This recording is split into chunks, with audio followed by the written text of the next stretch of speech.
আম্মা জান জিজ্ঞাসা করছিলেন, ইয়া রাসূলুল্লাহ, কিয়ামতের দিন কিরকম হবে, আমরা কিভাবে আসবো? তো আম্মা জানকে আল্লাহ রসুল বলছিলেন হুফাতান ওরাতান, পায়ে হাইটা আসবে, উলঙ্গ আসবে। আম্মা জান চিৎকার দিয়া বলছে, আলা ইয়ারা বাযুনা বাযা, আমাদের একজন আরেকজনকে দেখবে না? আল্লাহ রসুল আম্মা জানের কোলে শোয়া ছিলেন, উঠা বসছেন, চেহারা রং পরিবর্তন হয়ে গেছে, আর বলছে, আয়েশা ইয়াউমুন আসির, আয়েশা বড় কঠিন দিন। তো দুটা চিত্র তুলে ধরছেন আম্মার সামনে, বলছে, আয়েশা কিরকম কঠিন শুনবা? কাআন্নী আনজুরু মূসা মুতালাফফিফুন বিউমুদিল আরশ ওয়া ইয়াকুলু রাব্বি লা আসআলুকা আল-ইয়াওমা উম্মি ওয়া লা আসআলুকা আল-ইয়াওমা উখতি আসআলুকা নাফসি নাফসি নাফসি নাফসি। বলছে, আয়েশা এরকম কঠিন দিন আমি দেখতেছি যেন মুসা আলাইহিস সালাম আরশের খুঁটি ধরে চিৎকার দিতেছে আর বলতেছে, আল্লাহ আজকের দিনে মাকে চাই না, বোনকে চাই না, চাই আমাকে বাঁচান, আমাকে বাঁচান। কালিমুল্লাহ, যার কিতাবটা আল্লাহ নিজের হাতে লেখছে, কাতাবাত তাওরাত বিয়াদি, যার কিতাব আল্লাহ নিজের হাতে লেখা দিয়েছেন, কালিমুল্লাহ যিনি, আল্লাহর সাথে যিনি কথা বলতেন, যার উপাধি কালিমুল্লাহ, উলুল আজমি মিনার রসুল, 5 জন নবীর ভিতরে একজন যিনি, 5 জন উলুল আজমি মিনার রসুলের ভিতরে। আল্লাহ রসুল বলছে, আয়েশা আরেকটু দৃশ্য বলবো তোমাকে? তো বলছে, ইয়া রাসূলুল্লাহ বলেন।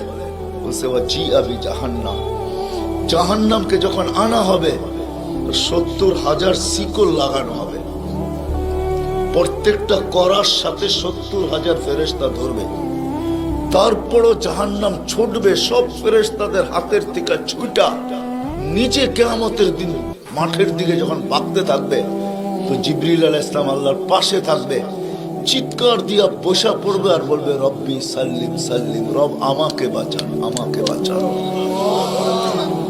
ওই দিন শুধু একজন ব্যক্তিত্ব, আপনার আমার রাসূল মুহাম্মদুর রাসূলুল্লাহ সাল্লাল্লাহু আলাইহি ওয়াসাল্লাম শুধু উম্মতি উম্মতি বলে চিৎকার দিবে।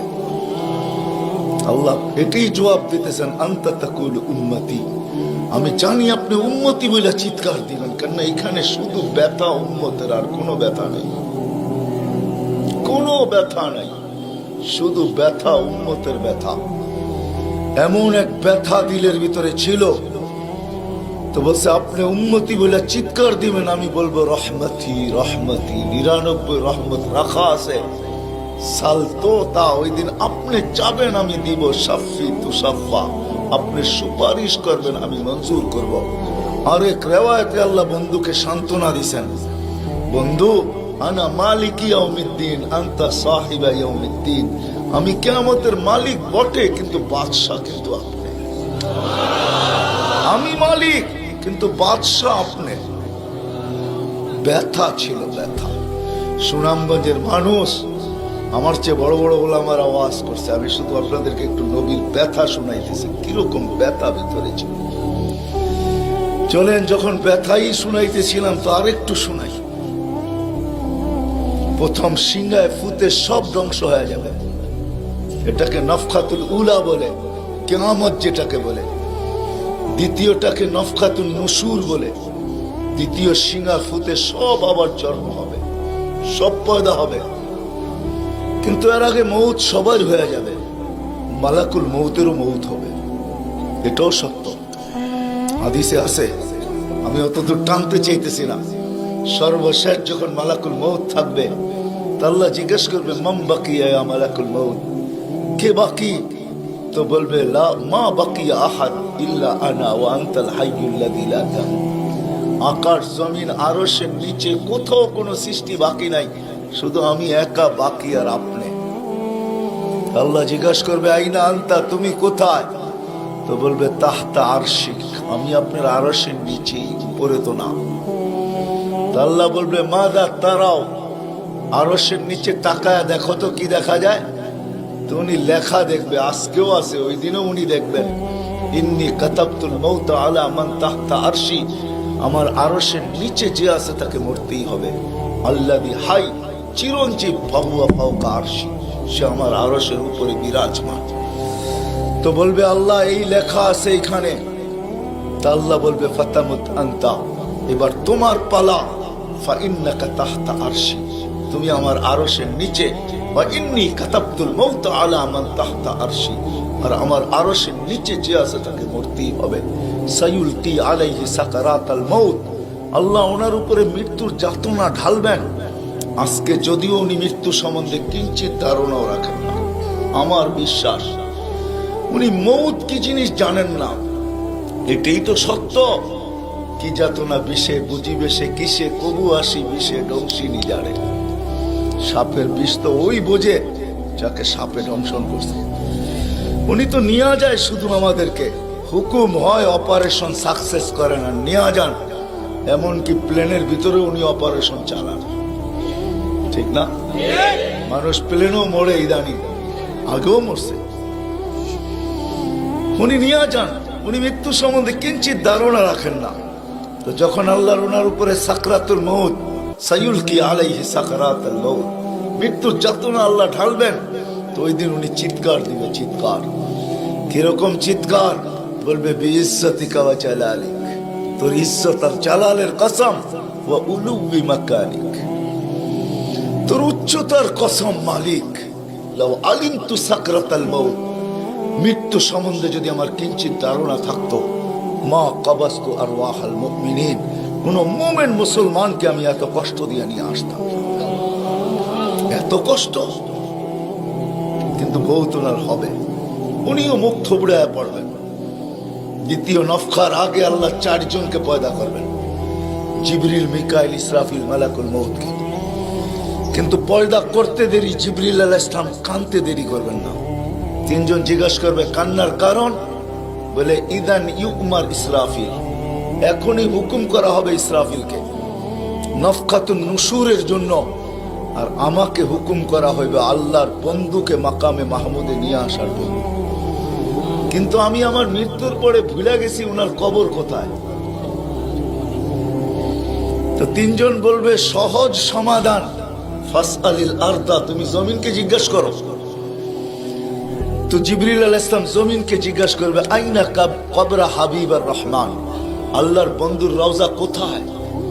তো জমিন উত্তর দিবে কদ দাক্কানি আল্লাহু দাক্কা ফানাসিত, প্রথম সিংহায় ফুতে আল্লাহ আমাকে এরকম ধুনা ধুনছে, এরকম ছানা ছানছে।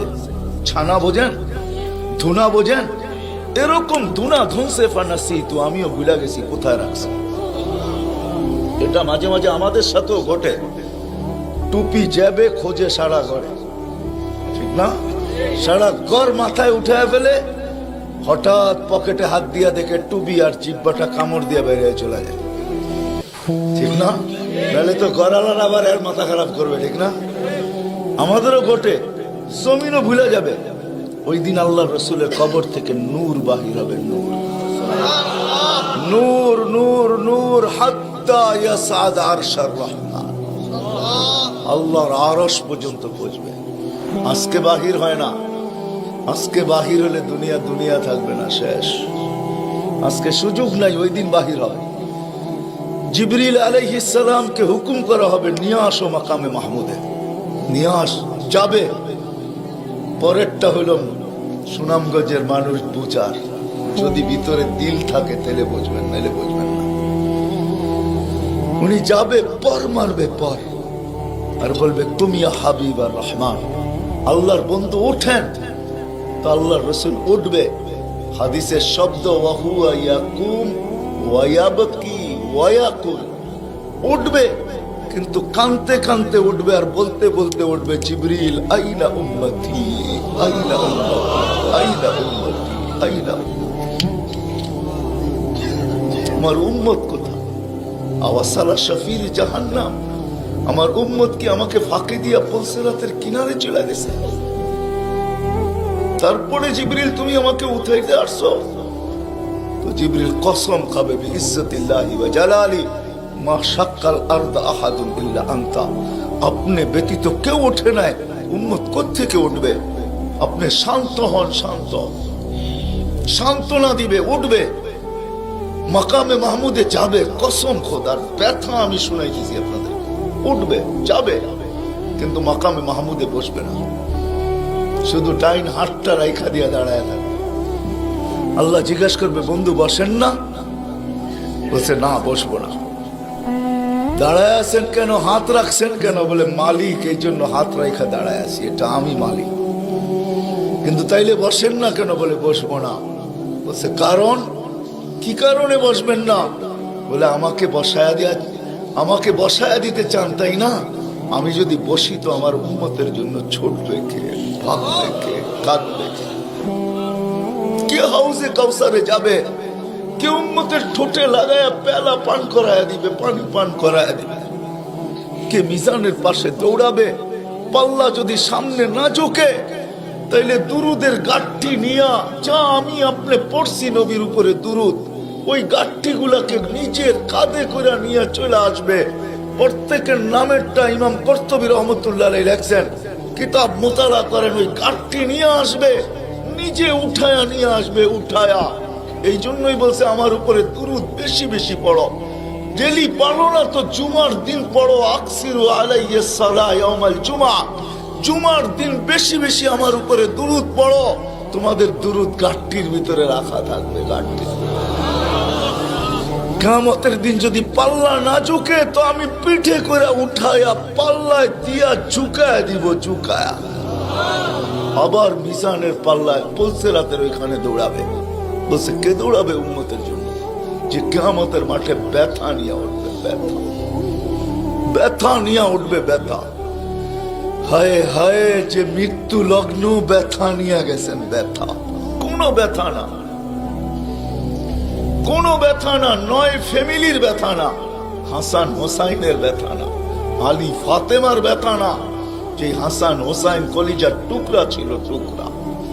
সুনামগঞ্জের মানুষ বুঝবেন কি বুঝবেন না জানি না, দুই ভাই আসছে আল্লাহ রসুলের কাছে, আয়েশা বলছে, নানা জান আপনি উত্তম না আমরা দুই ভাই উত্তম?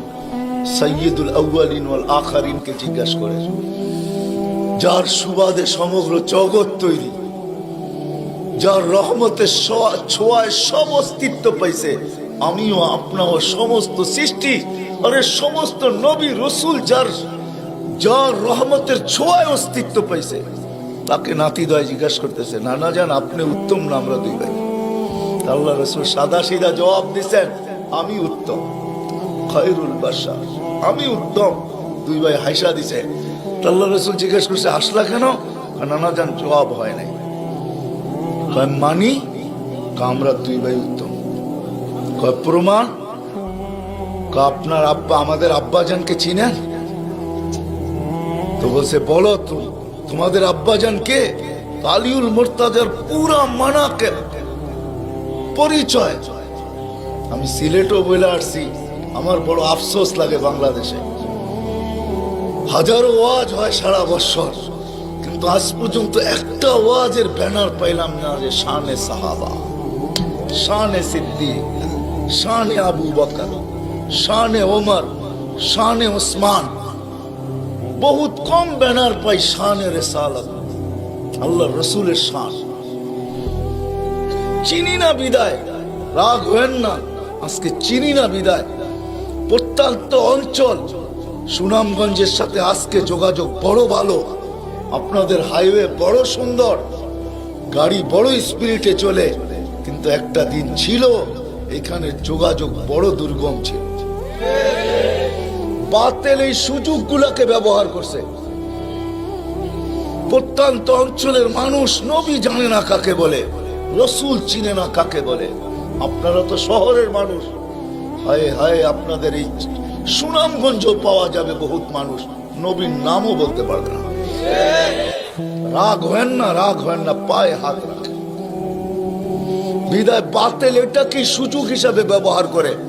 নবীকে যখন চিনে না তো ভুল নবীর 2 নম্বর 22 নম্বর নবীর মালা তাদের গলায় পড়ায় দেয়। কাদিয়ানি বানাইতে সুবিধা এই জন্য, নবীর পরিচয় যদি আমাদের বাচ্চা বাচ্চা জানতো, নারী পুরুষ জানতো, আমাদের স্কুল কলেজের ছেলেরা জানতো যে আমাদের নবী কে, তার প্রয়োজন কতটুকু, তার মর্তবা কত বড়, তাইলে কেউ এরকম দাওয়াত নিয়ে যাইতে দেরি, জুতার বাড়ি খেয়ে ফিরতে দেরি হতো। মুখ খোলার সুযোগ ছিল না আমার। আমার বড় আফসোস লাগে, দিলে ব্যথা লাগে, ব্যথা যে বাংলাদেশে হাজারো লক্ষ ওয়াজ হয়, জানি না হুজুররা দেখছে কিনা জানি না, শানে সাহাবার কোনো ওয়াজ নেই, শানে আলী, শানে ওমর, শালিয়া, হায় হায় কথা মনে উঠছে এই জন্য বলেই ফেলি আজকে। আলী রাদিয়াল্লাহু তাআলা আনহু বসা আল্লাহ রসুলের কাছে, দুইজনই বসা, আর কেউ নাই। আমি আপনাদের কিতাবের হাওয়ালা দিব, কিতাব দিব।